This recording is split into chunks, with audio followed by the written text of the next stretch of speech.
we could have your attention, we'd like to get started so we allow a lot of time to hear our guests.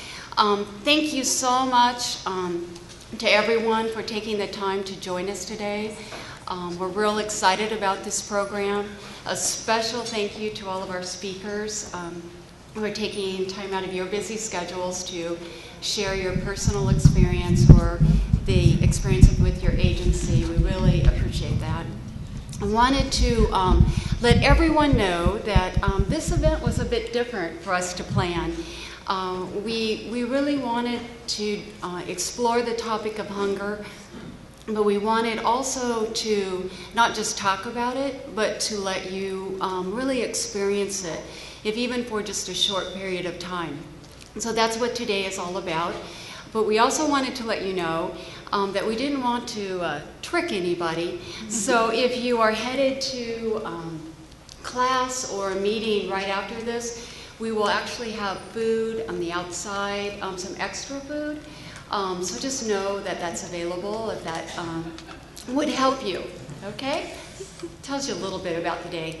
So next I would like to introduce you to Tolu and Kaylee, and they are going to tell you what the program's about.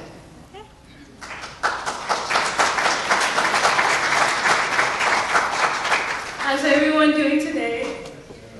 Good. Are we hungry yet? So, I just want to thank everyone again for coming out here. This means a lot. I wasn't sure if anyone was going to show or not, but this is like almost a full house. So, thank you all. So, we're going to start a little bit, right now because we have lots of speakers, lots of information, and we just wanted to, get you started. So, thank you again for coming.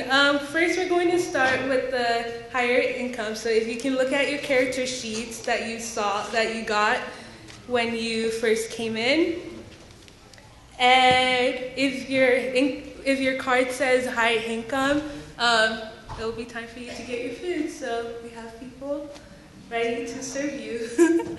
So, yeah, and then we'll just go down the list. First it's high income, and then it's working poor, and then it's middle, and then it's poor.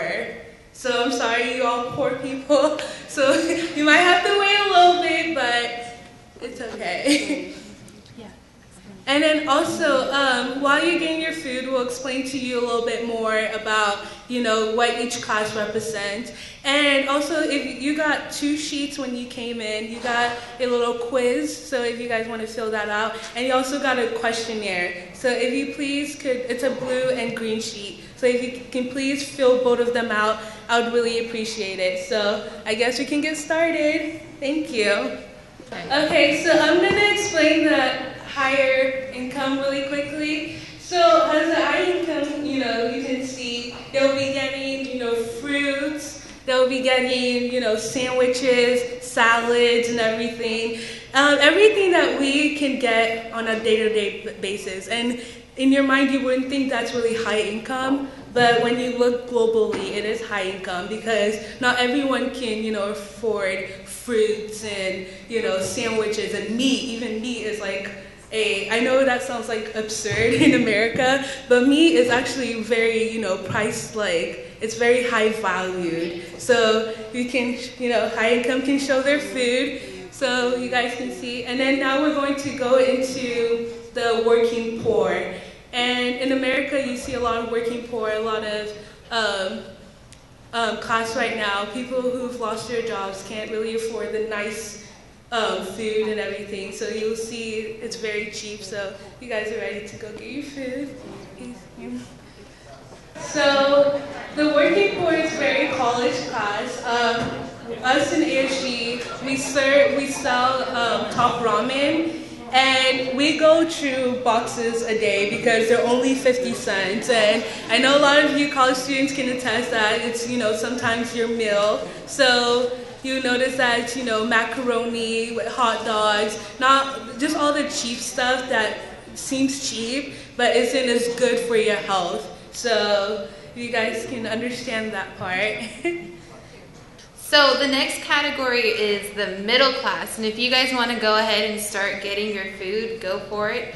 Middle class is more of a global aspect, so it's what everybody you would see kind of at a college level, at a family who doesn't have their job, a single parent family. So it's more of a global thing instead of just in America and the US. And then the last group we have is sitting down is our poor class.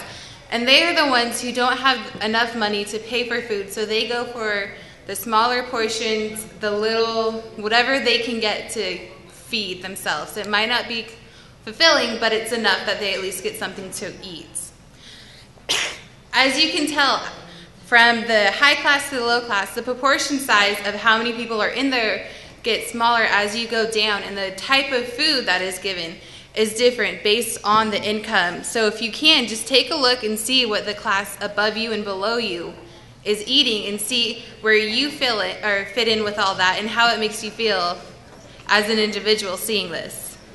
In other countries, beans is protein, and as I said, here in America we don't think about it because we have McDonald's and Burger Kings and we get meat everywhere. But in other countries they can't afford meat, so beans is like, you know, their main proteins in many countries all over the world. So I just wanted to, you know, differentiate working poor in America and middle class all over the world, because, you know, beans is something that's, you know, big in other countries.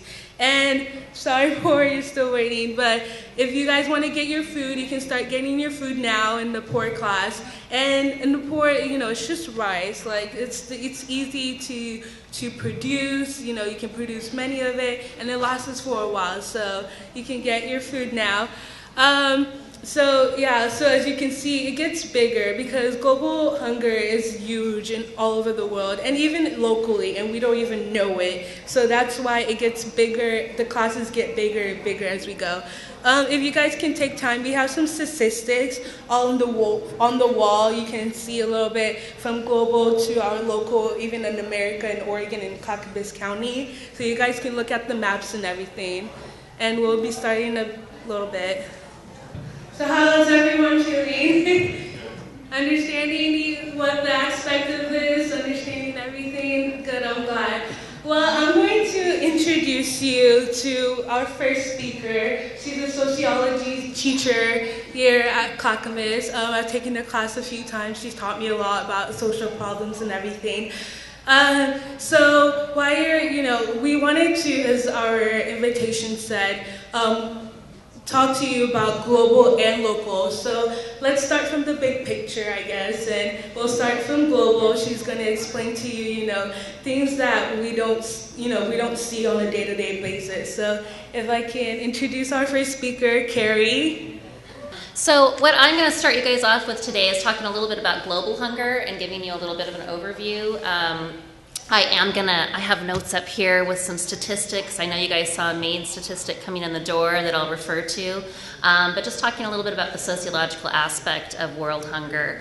I know that many of us spend a lot of time in front of the television and in front of the internet, and we see really those pictures that tug at your heart of kids worldwide, really horrible images of hunger, the kids with distended bellies and that sort of thing. And a lot of us wonder, if you, I'm sure many of you have maybe considered, donating, maybe not you students, but others of us have considered donating money and wonder if it will really help those kids. The statistic that you guys first saw when you came in the door was 925 million hungry or unnourished people. That was from 2010 from the Food and Agricultural Organization. I think it's important to kind of give you a little bit of an idea why. I'm going to give you some illustrations. In Colombia, one of the big reasons for world hunger that we see there is looking at the illegal drug trade, and it's caused mass displacement and poverty. One of the things that I'm going to really highlight in this short little talk is that we can't talk about hunger without talking about poverty, and that's something that is very much connected and intertwined. In Haiti, I'm sure that many of you are very well aware of some of the extreme levels of poverty that are experienced there. It's exacerbated by the political crisis, by natural disasters, by floods, by hurricanes, and that sort of thing. In the Democratic Republic of Congo, 3.4 million people have been internally displaced as a result of some of the the internal conflict there. You know, when we look demographically of who we're talking about, this is something that's fairly common worldwide and even here on the U.S. soil, and that is looking at who are we talking about? Infants, children, looking at specifically pregnant women, the elderly. That's the most common, characteristic of folks that are really suffering from hunger and malnutrition. And so one of the big questions that I want to sort of pose to you folks today, because I'm a sociologist and I look at the power of groups, is looking at why are we not as well informed as we should be? Why are you guys all here today? Why did you take the time to come to learn more about global hunger? And one of the big sort of focuses that I like to look at is the power of news organizations. If you are somebody that is fairly well informed about world hunger, I would guesstimate that most of you have done that from your own research, going on the internet, going into chat rooms and that sort of thing. I would guess that majority of you have not learned it on NBC or Fox News or CNN, right? And the big question is why? Why is it not a big newsmaker? I always like to do a little bit of compare and contrast. If we look at some of the big, heavy news stories here in the United States, for example, let me give you an illustration. About 25,000 people, die every day of hunger or hunger-related causes worldwide. And, a lot of us simply don't hear much about that. We don't hear about the actual cases of death caused by hunger. Do a little bit comparison. When we look at American media, post-Hurricane Katrina, you guys remember those images. We saw it over and over and over. 1,800 people approximately died right in those couple of days of Hurricane Katrina unfolding. And we saw those images. Even 5 months later, we saw images and these heart-wrenching stories about some of the folks that really suffered from some of the essentially same things that we're talking about today. And that is poverty. One of the big criticisms of folks that were suffering and victims of Hurricane Katrina was that they didn't get out in time, that they were given warning. Many of them were on social service programs and impoverished and didn't have the ability of getting out. But the question here is, why do we see such a disparity between coverages? And I think many of you, I won't go Marxist on you guys today. I would like to, but I won't. I think a lot of us know the answer to that question. If we think about how many of you have actually heard about some of the massive illustrations of hunger in the Horn of Africa? Approximately 11 million people are on the brink of starvation, something that happens daily there, and we don't necessarily hear about that on a regular basis. If we think about sort of the idea of ignorance is bliss for a lot of us. Not to say that we don't care, but sometimes it's just too heavy for a lot of us to kind of take on. I think that another really important point to be made is that we do make enough food in this world for everyone to be fed. And many of us are very well aware of the fact that it's a political jargon as to why that doesn't happen. It's a maldistribution of food that really is the issue and very political. And it, of course, affects the most powerless folks, the folks that really don't have a voice in that. When we look at sort of the vicious circle of hunger and poverty, as I mentioned when I started, we can't talk about hunger without talking about poverty. So think about this, the young person, for example, who is really impoverished, even here in the United States, doesn't have enough money to perhaps buy the best food. And it has this domino effect on worker productivity, whether you come to school or not, right? What kind of level of success you have, and it kind of circles itself back around. And we don't have to go very far to see that. We see that right here on our soil. One of the things to think about is just kind of doing a little bit of a check-in on where you are. In the moment that you guys get out your smartphones, and I know you do because I'm an instructor and I see students doing this all the time. The moment that you guys get out your smartphone and you're looking at Facebook, in that moment or couple moments that you've done that, about 200 people have died from hunger, from the direct causes of starvation and hunger. So just a kind of a little check-in. This is about awareness, about really raising awareness for those that are in poverty. One of the last things I'm going to say, because I know I'm going to be cut off here soon, is looking at one of our big theories in sociology that we look at that I think is beneficial to most of us talking about hunger, and that is the culture of poverty. theory. This is one that was offered by a gentleman by the last name of Lewis back in the 60s. And basically it's this idea that poverty is very much generational. Unfortunately, what's happened with this thesis is it's become very predominant in the United States, and I would argue globally as well, where people tend to finger point and kind of blame the victim of poverty and hunger for their position. For example, how many of you have been at, Fred Meyer and have been behind a woman who's using the Oregon Trail card and you go, she's got some pretty nice shoes on. What's she buying with that money? I know no one's going to admit that they do that, but some of us do, right? We have this tendency of kind of blaming the victim of poverty, or at least questioning sort of, why they got there. I would argue, based upon sort of my research and what I study, is that's kind of the place we need to start, really having more compassion and having more of a humanitarian sort of outlook with hunger. That yes, it is a global issue, and I've given you some illustrations of that today, but the face of hunger is in this room, I guarantee you. That there are people in this room that have experienced hunger as a result of poverty. We don't have to go very far. I have students all the time that will report to me that they can't afford textbooks, they can't afford this, and sometimes they can't afford the next meal. I've had students over the years of my teaching for about 10 years ask me for a couple bucks so that they can go buy some lunch. It's not just, something that is sort of far away. It is a big, real issue, and I would implore all of us to have some compassion with it as we learn a little bit more about it today. All right, thank you very much. I'm going to pass it on, I guess.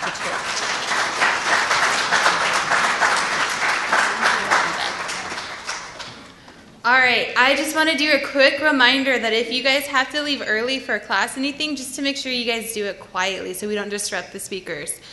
With that, I would like to introduce our next speaker, Lou, who is going to talk about local and global hunger, and he's originally from the Congo and really involved in Portland Rotary. So come on up, Lou. Good afternoon, everyone.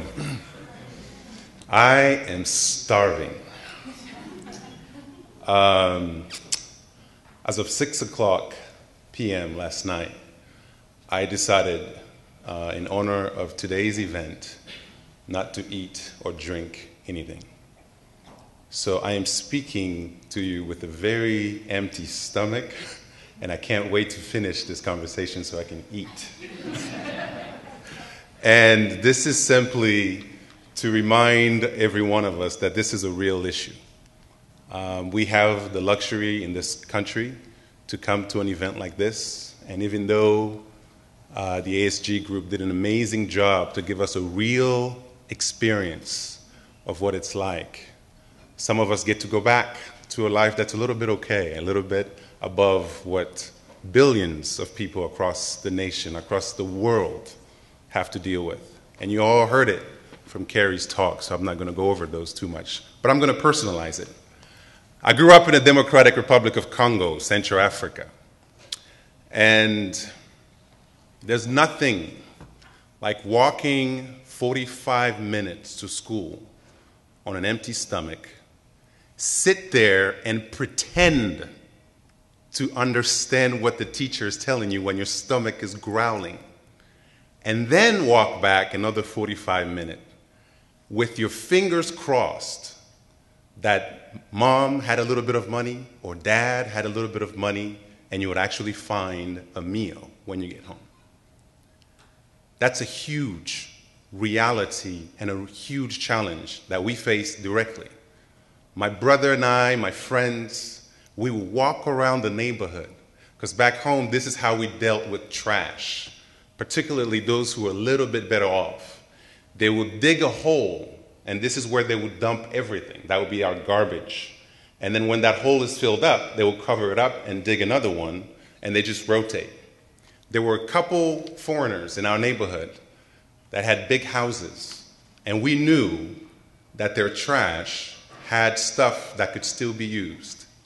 So my brother, myself, and friends, we would go over the fence, get into the hole, and dig up food, and cut off all the bad stuff, and feed ourselves. We'll wait for the mango season to come so that we can climb on trees and actually have more food. So this is a real issue. So May 1993, I was 16 and a half, on my first trip to the United States. Guess what my first meal was? McDonald's. First meal, McDonald's, JFK Airport, right? I am here, I'm finally here in the United States, the land of milk and honey. And I go to this 2 stories McDonald's. And I'm standing there so excited. I'm looking at all of these pictures of food. And I looked at the teller, and I couldn't really pronounce any of these words because I didn't even speak English at the time. And I saw Big Mac. That was easy to say. In French, you would say Big Mac just as it looks. And I said Big Mac. And they brought me this Big Mac and fries and a drink and some ketchup little packets. I was super excited. Now, I didn't really know about the pressure on the on the sandwich. So I pick up my Big Mac. This is my first moment. I'm excited about this. And right when I'm ready to have that big, juicy bite, all of the middle part dropped because I didn't have it tight enough. This was horrible. But anyway, long story short, after that meal, I went back to the teller because I didn't use 3 of my ketchup little packets. And I wanted to return it. And they looked at me funny. I didn't understand the concept of waste. I couldn't comprehend throwing those 3 unused packets into the garbage. This brings me to hunger here in the United States. Another reality, but this time it hurts a little more, simply because we have so much around. And you heard Carrie talk about it. Mahatma Gandhi says, there is enough on this planet for everyone's need, but there isn't enough for one man's greed. Reality is, hunger cannot be tolerated in a land of abundance. So I will ask each and every one of us to connect with incredible organizations that are making a difference, to connect with ASG students that can link you to opportunities for volunteering, helping out, and you personally, and me personally, to fill up our cup so that it would overflow and that we can actually help others who need it the most. There's an African philosophy that says Ubuntu, which is the essence of being human. My humanity is bound up in yours, for we can only be humans together. The idea is I am because you are because I am. There is an unbreakable umbilical cord that ties us all as human beings. So hunger issues are for everyone. And so I think our solution will come from a call to action. So here it is. Indulge me, by the way, indulge me. Please repeat after me. Let's take care of our children. Let's take care of our children. For they have a long way to go. For they have a long way to go. Let's take care of our elders. Let's take care of our elders. For they have come a long way. For they have come a long way. Let's take care of all in between. Let's take care of all in between. For we have to do all the work. Thank you. Thank you all.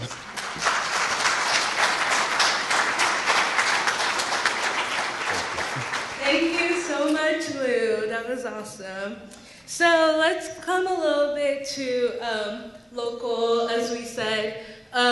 We have to reach out to organizations, and I've invited many organizations here to come and just speak to us about what they do and how they,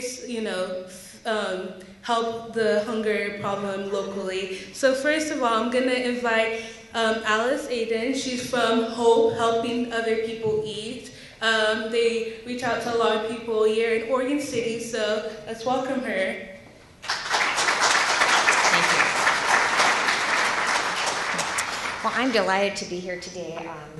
I can't say that I've ever really been hungry in my life.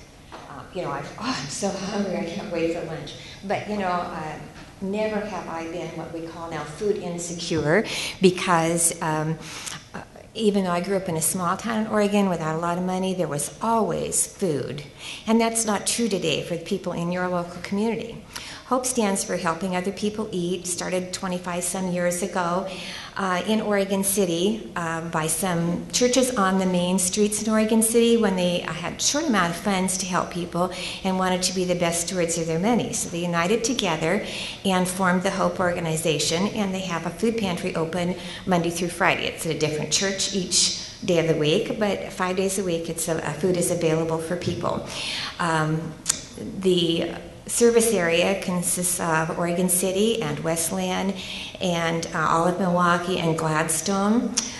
We also serve people outside those areas, particularly at the pantry that I work on Tuesdays, because we're really close to all the social service agencies in Oregon City, and a lot of people get up there and they have no transportation, but they can walk over to our pantry and get food. We have a lot of people in the neighborhood that walk to pantries. We have people that, when they come to get food, they bring rollerboard suitcases because they're walking or they're on the bus, and they have to put their food in a rollerboard suitcase in order to get it home again. In 2000, let me check my numbers here. In 2005, we served around 8,000 households, and last year we served 10,000 households. So not only are we serving more households, the households are increasing in size. Used to be, you had a lot of single families that came in. Now the families are moving in together, 3 generations in a household, friends living together because they can't afford rent. So they're trying to combine households in order to have a place to live inside. It's hard for us to believe here in Oregon City, but there is a huge homeless population. So we have a lot of homeless people who live down in the canyon, people who are living in their cars, tents outside, all kinds of things like this. So some of the issues we address is, what do we give people who don't have cooking facilities? It's hard to think about that. How do you make macaroni and cheese if you can't heat water anyplace? And so those are some things. We keep special stuff on hand that you can open the can and eat out of it. We keep can openers because people come in who don't have can openers, so they can't even pull open a can of pork and beans and try and eat it. Talking about what you think about people sometimes in the grocery line, you look at what they're buying. Well, a lot of the inexpensive food is macaroni and cheese. It's high in fat, high in salt. We've been really fortunate the last couple of years. We've had a huge produce section at our Tuesday pantry and also some produce sections at the others. I have a picture back there, I think, on the yellow board of our produce section. We get some of it from the Oregon Food Bank. We're an Oregon Food Bank agency, so we're kind of under their umbrella. We get some from your next speaker, from the Gleaners. I don't know if you've heard of the Plant a Row program. If any of you are thinking about gardening this summer, Plant a Row is an Oregon Food Bank program where you plant a row for a food bank. And when you harvest it, you just take it into any local food bank you can find. If you don't know where one is, you can contact us. You can call the Oregon Food Bank, and they'll put you in touch with one that's close to you. Those are the kinds of foods that you notice that your high-income people got, the fruits and vegetables. They're the things that the lower-income people just can't afford. They need some volume to put in their children, and they just can't afford that. So we're very thankful to have it. We take people who, I think it's 185% of the poverty level income. Just checking with my husband over there. He's the numbers guy.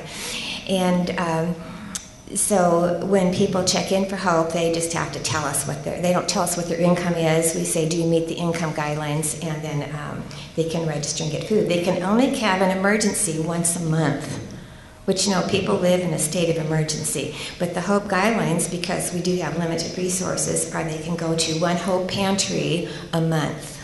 So not to each HOPE pantry, but one a month. So only one emergency a month.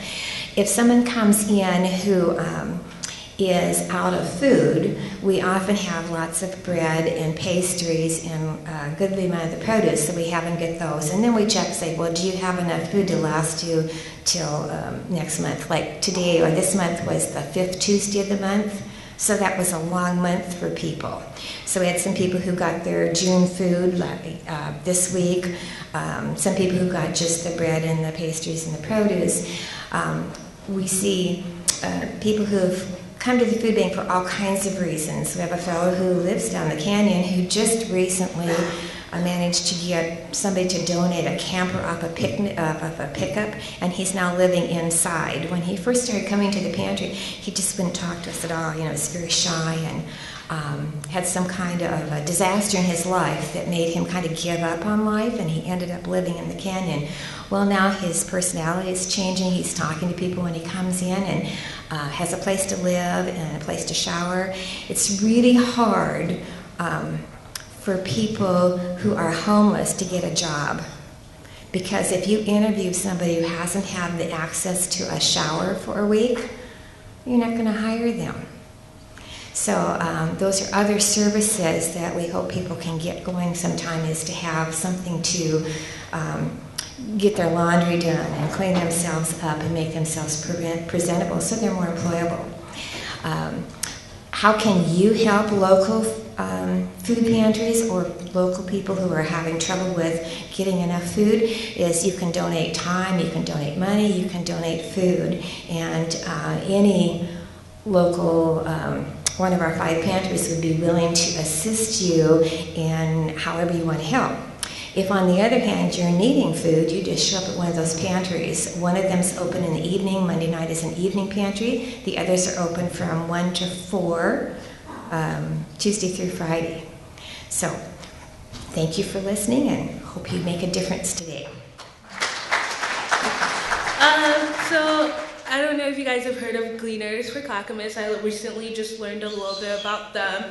And so our next speaker is from Gleaners of Clackamas, and she'll explain to you, that's it, right? Oh, okay.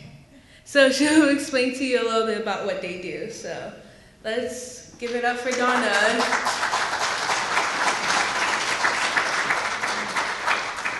Good afternoon, everybody. I'll get a little emotional here. This is very near and dear to my heart. So bear with me. I do see a few people that I know. I'll give you kind of a brief overview. My name is Donna Spatos, and I am the Vice President of Gleaners. We are a local nonprofit. We're here in Oregon City, and we've been serving the Clackamas County area for actually quite a long time. A little history is we started in the late 70s, and how it all got started was that we had some people in the community notice that you had a farming community, that after harvest time they had some of the crops that was there, and they saw value in that, and they saw that it was something that could be picked up and obviously given to people in need. So this group of people actually came together and talked to these farmers and asked if they could, after harvest time, go in and pick it up. So with that, it was approved, and they would go and pick up this leftover food and then meet in a location kind of centrally located in Clackamas, and they distribute it to people in need. So with that, it started to grow. They got a hold of more farmers, and it caught on. So after that, we started getting a little too big, so we did incorporate in '81, and we got a location here, actually right behind Fred Meyer's. There's a building, it's nondescript, it doesn't have even our name on it, but it does have our address, and that is where we do all our business. We've been there since the 80s, and we distribute a lot of food. History, now going beyond the farmers, we started going to the stores, and I don't know if a lot of you know, but there's a huge population of distribution site, Fred Meyer's Safeway down off of 212, 224, and a lot of us here have our trucks over there all the time. We work with these local stores in gathering food. Our trucks run from Monday to Friday, picking up food whenever we're called. Basically, to give you an overview, last year we picked up roughly 9 million pounds of food. Primarily what we get is fresh fruits and vegetables. And as a gleaner, I mean, you know, they were people who went to the fields and picked the leftovers. Our nature at Gleaners is it has to be 75% or better for us to take it from these donors. We have the right to refuse, but a lot of times we don't. Because with people that are hungry, they're willing to peel off the top. They're willing to cut away the bad to get to the good. and we see quite a few of those on a daily basis. So anyway, we are a membership organization, and how that works is, and also the key to us, and I should say this first, is we are 100% volunteer ran. Nobody gets paid. I came to Gleaners out of my own need. My husband was a mortgage broker. When the bottom fell, we needed food. So everybody there, I would say the majority of them, have come out of some type of need from all levels of life. And it's very humbling when you're in need to go through that door and say, can you help me? And that's what we did.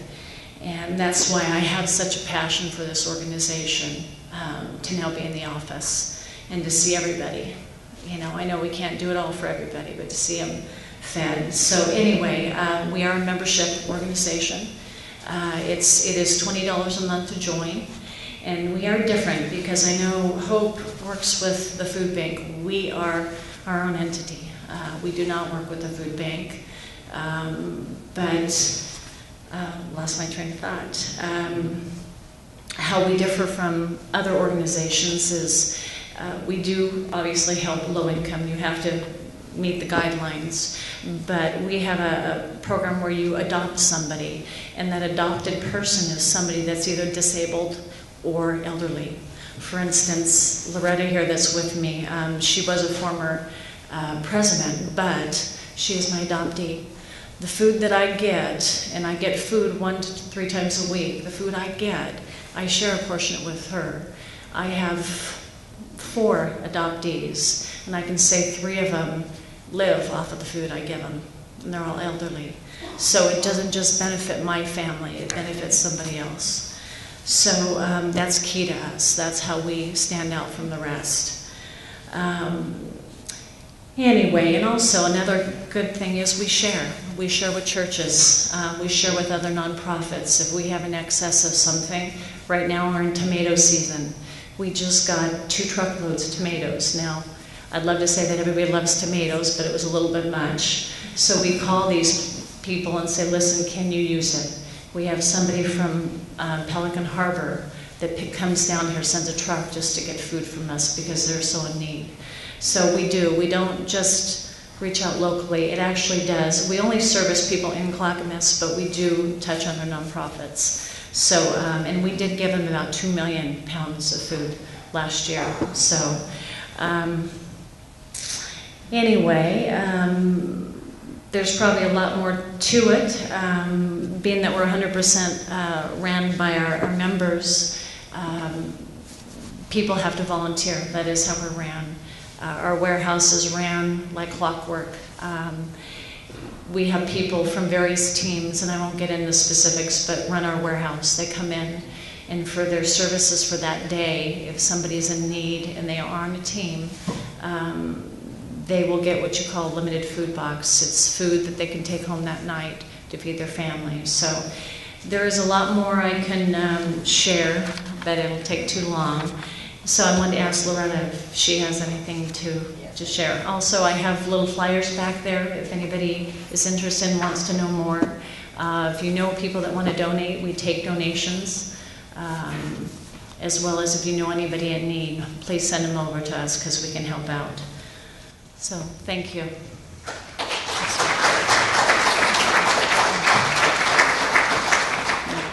This isn't a prop, by the way. I do have a limp.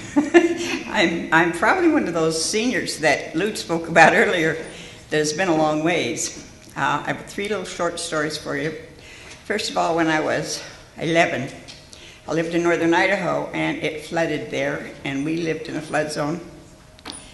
And I swore to my mother, it's kind of like a gallon gone with the wind, I will never be poor. Well, my vow was I will never clean up after a flood again. We had 6 feet of water and 18 inches of mud, and we cleaned for weeks to get our house ready to move back into. So I can kind of sympathize with the people who have been through floods. And I can't sympathize with them when they have to keep going back year after year to the same mess and cleaning it up. Something really should be done about that. They shouldn't have to be doing that all the time. I've been in the trenches on the ground. I haven't been in the trenches underneath the ground. I was one of the first people to realize there were people living down in the gulch.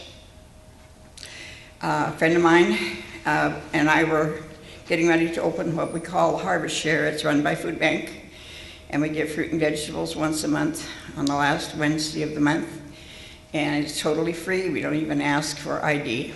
You just sign in and how many people you have in your household. We've been doing this now for 4 years. When we first started, we went over to Kendall Station, and they had a hope program of sorts there. And we had been there before, and my friend drives, and I don't. She drove in on one side of the building, and she turned around and came out, and I said, "What are you doing?" She says, "I don't want to be out here with these people with their dogs and their bikes, and they're so scruffy looking." I said, "You turn this car around and go back, because it won't be too long with the people living in the gulch until we'll have people at our Harvest Share that are just like these scruffy people with their bicycles and their dogs." We were at one food bank, and the lady said, "I hope they have more food today than what they did a month ago." We said, "What's the problem?" She said, "Well," she says, "last month when I got here, all they had left was potato salad. So I took potato salad and I froze it. And my children, babies, and I have eaten potato salad 3 times a day for the whole month." And that was my first real exposure with hunger in Clackamas County. The second was a lady that was sitting next to me in church one day. They brought her to me because I kind of fall to the needy. And as I was telling that story I just told you, I could see out of the corner of my eye that she was crying and that she was writing on a pad of paper. And I sat down, put my arm around her, and I said, what did you write?" And she wrote, "Cranberry sauce." I said, "Cranberry sauce? You mean to tell me that you had cranberry sauce all month and there was no other food?"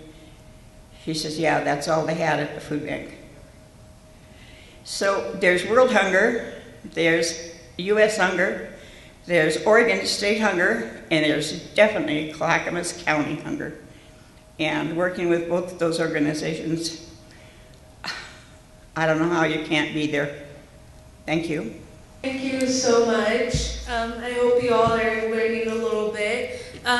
So as some of you leave for class, don't forget to take your fact sheet. We really want to, we don't want you just to come and learn about hunger and just go off. We really want you to have a way to find out how to help. So those fact sheets will, on the back, will tell you a little bit more about these organizations and their times and numbers so that you can also volunteer your time. I know a lot of us are college students and we're not as rich to give food, but we can definitely give our time. Our next speaker is Leslie Nelson, if I said that right. Sorry. She's from Hunger Free Oregon, and she'll talk a little bit about child nutrition. So let's give it up for her.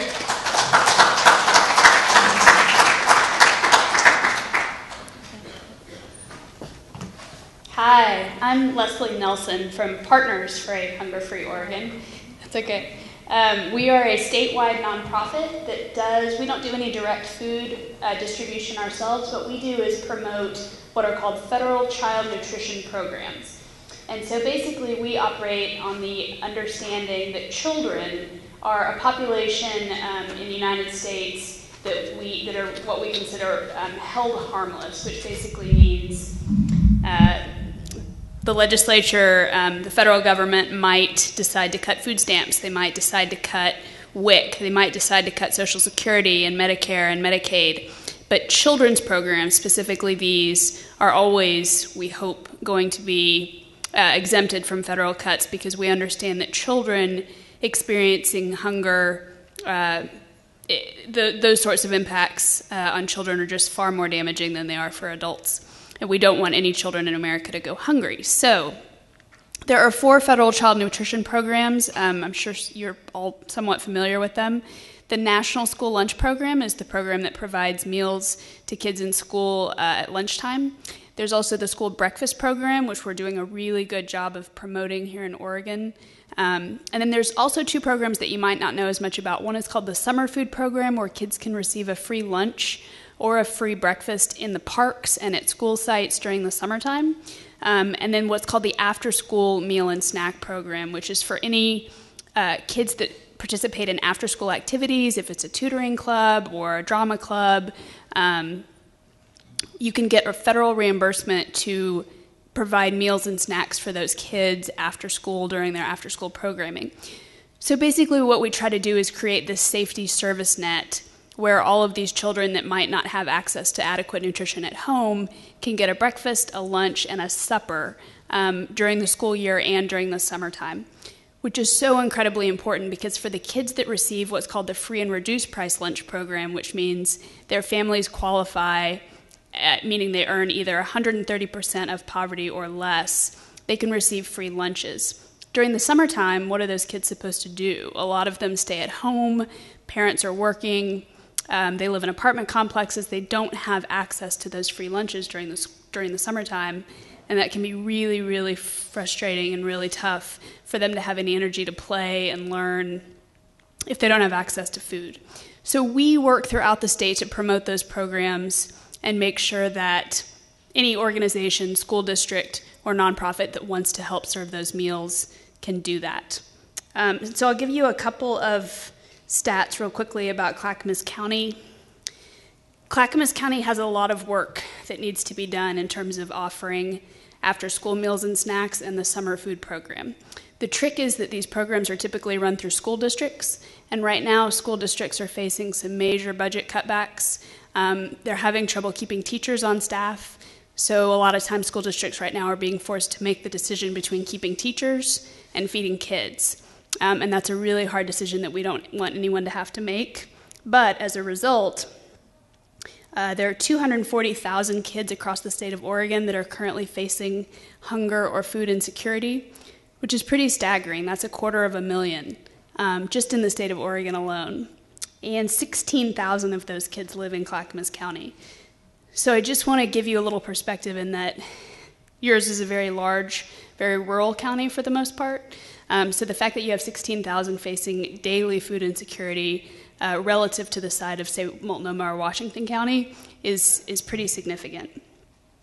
37% of the kids in your county qualify for the free and reduced price lunch program, and that number has gone up every year for the past 15 years, and it's really spiked in the last 2 years since the recession and the economy's gotten so devastating. There are currently only 11 programs in the entire county to feed kids meals after school and during vacation breaks. So out of all of your school districts, only 11 programs is feeding a very, very, very small fraction of those hungry kids. And you've only got 29 summer food programs. Most of the summer food programs are in Oregon City and Milwaukee. There are hardly any. We need a lot more down in Estacada, Canby, a lot of the rural areas. Those are really, really areas that are underserved and need a lot more programming. But last summer, Clackamas County served 55,000 free lunches to kids, which is definitely something to be proud of, but a number that definitely needs to go up. So my ask for you today, if anyone here is interested in volunteering, these programs are phenomenal, but they really thrive on volunteer contributions. You can serve meals to kids. They need activities. The summer food sites do a lot of great work with enrichment. They have games and activities and arts and crafts and sports, but they only work if volunteers come out and help. So we have a ton of obligation to these sites to try to help them get volunteers recruited. So if you're interested in doing that, I have a bunch of materials here. These are some flyers that we put up all over the county to let people know about the sites. Any child under the age of 18 can receive a free lunch. And we try to do as much distribution of these materials as we can, but as I mentioned, you guys have a very rural county.